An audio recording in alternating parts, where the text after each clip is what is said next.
സുഹൃത്തുക്കളെ, നിങ്ങളുടെ notification പരിശോധിക്കാതെ 10 minute ദൈർഘ്യമുള്ള വീഡിയോ പോലും നിങ്ങൾക്ക് കാണാൻ പറ്റില്ല എന്നാണെങ്കിൽ അതിനൊരു ശാസ്ത്രീയമായ കാരണമുണ്ട്. നിലവിൽ ശരാശരി ജനറേഷൻ സി, അതായത് ജെൻ സി, 1997-നും 2012-നും ഇടക്കായി ജനിച്ച ആളുകളുടെ ശരാശരി അറ്റൻഷൻ സ്പാൻ എന്ന് പറയുന്നത് 8 സെക്കൻഡ് മാത്രമാണ്. ഇതിൻ്റെ സീരിയസ്നെസ് കുറച്ചുകൂടി മനസ്സിലാക്കാൻ വേണ്ടിയിട്ട് ഒരു കാര്യം കൂടിയും പറയാം. ഒരു ഗോൾഡ് ഫിഷിൻ്റെ ശരാശരി അറ്റൻഷൻ സ്പാൻ എന്ന് പറയുന്നത് 9 സെക്കൻഡാണ്. അതായത് ജെൻസിയേക്കാളും 1 സെക്കൻഡ് കൂടുതലാണ്. ചരിത്രത്തിൽ ആദ്യമായി നമ്മെ ആശങ്കപ്പെടുത്തുന്ന ഒരു പ്രവണത നാം ഇവിടെ കാണുന്നുണ്ട്. ഇന്റലിജൻസ് കോഷ്യന്റ് അഥവാ IQ സ്കോറുകൾ യഥാർത്ഥത്തിൽ കുറയാൻ തുടങ്ങിയിരിക്കുന്നു. ഇതിനെ റിവേഴ്സ് ഫ്ലിൻ ഇഫക്റ്റ് എന്നാണ് വിളിക്കുന്നത്. എന്തുകൊണ്ടാണ് ഇത് സംഭവിക്കുന്നതെന്നും ജെൻസി ഈ പ്രശ്നത്തിൻ്റെ മൂലകേന്ദ്രമായി മാറിയിരിക്കുന്നത് എന്തുകൊണ്ടാണ് എന്നൊക്കെ നമ്മൾ ഇന്ന് ഈ വീഡിയോയിലൂടെ നോക്കാൻ പോകുന്നത്. 20-ാം നൂറ്റാണ്ടിൽ ഉടനീളം IQ സ്കോറുകൾ ഓരോ 10 വർഷത്തിലും ഏകദേശം 3 പോയിന്റ് ക്രമാനുഗതമായി ഉയർന്നുകൊണ്ടിരിക്കുകയായിരുന്നു. ഫ്ലിൻ ഇഫക്റ്റ് എന്നാണ് ഇതിനെ അറിയപ്പെടുന്നത്. എന്നാൽ 1990കളുടെ പകുതി മുതൽ നോർവേ, ഡെൻമാർക്ക്, UK തുടങ്ങിയ രാജ്യങ്ങളിലെ ഗവേഷണങ്ങൾ കാണിക്കുന്നത് ഈ പുരോഗതി നിലച്ചുവെന്നും അതിൻ്റെ വിപരീത ദിശയിലാണ് IQ സ്കോറുകൾ കാണിക്കുന്നത് എന്നുമാണ്. എന്തുകൊണ്ടാണ് ഇത് സംഭവിക്കുന്നത്? ഒരു പ്രധാന ഘടകം നമ്മുടെ ഡിജിറ്റൽ പരിസ്ഥിതിയാണ്. ജെൻസി ഡിജിറ്റൽ യുഗത്തിൽ വളർന്നവരാണ്. ഇത് അവരെ വിവരങ്ങൾ വേഗത്തിൽ കണ്ടെത്താനും അതുപോലെ അത് പ്രോസസ്സ് ചെയ്യാനും ഒക്കെ സഹായിക്കുന്നുണ്ട്. എന്നാലും അവരുടെ തലച്ചോറിൻ്റെ ഈ തരത്തിലുള്ള പ്രോസസ്സുകളെ ഇത് കോംപ്രമൈസ് ചെയ്യുകയും അത് മുഖേന അവർക്ക് ഡിജിറ്റൽ ഡിമെൻഷ്യ എന്ന് പറയുന്ന മെമ്മറി വീക്കാകുകയും അറ്റൻഷൻ കുറയുന്ന ഒരു അവസ്ഥയിലേക്ക് എത്തിക്കുകയാണ് ചെയ്യുന്നത്. 1990കളിലെ ഗെയിമുകളും ഇന്നത്തെ മോഡേൺ ഗെയിമുകളൊക്കെ ഒന്ന് കമ്പയർ ചെയ്താൽ മനസ്സിലാവും.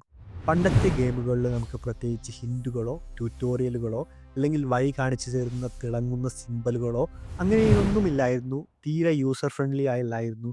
എന്നിരുന്നാൽ പോലും നമ്മുടെ ബ്രെയിൻ ഉപയോഗിച്ച് അത് ശ്രമിച്ചുകൊണ്ട് കോംപ്ലക്സ് ആയ കാര്യങ്ങൾ തിരിച്ചറിഞ്ഞ് ആ കാര്യങ്ങൾ ചെയ്തെടുക്കുക എന്നുള്ളത് അന്നത്തെ ഒരു ശീലമായിരുന്നു. പക്ഷേ ഇന്നത്തെ എല്ലാ ആപ്ലിക്കേഷനുകളും ഗെയിമുകളും ഒക്കെ വളരെയധികം യൂസർ ഫ്രണ്ട്ലി ആണ്. വളരെ എളുപ്പത്തിൽ ചെയ്യാൻ പറ്റുന്ന രീതിയിലാണ് എല്ലാ കാര്യങ്ങളും ചെയ്തിരിക്കുന്നത്.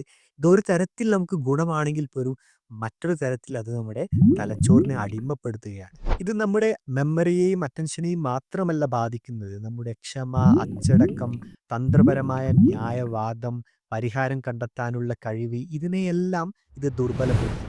ഇപ്പോൾ ഒരു തലമുറയെ മാത്രം കുറ്റപ്പെടുത്തുന്നതിന് മുമ്പ് നമ്മൾ സത്യസന്ധരായിരിക്കണം. ഇത് ഒരു ആധുനിക മനുഷ്യന്റെ പ്രശ്നമാണ്. നമ്മളെല്ലാവരും തുടർച്ചയായി ശ്രദ്ധക്കുറവ് അനുഭവിക്കുന്ന ആളുകളാണ്.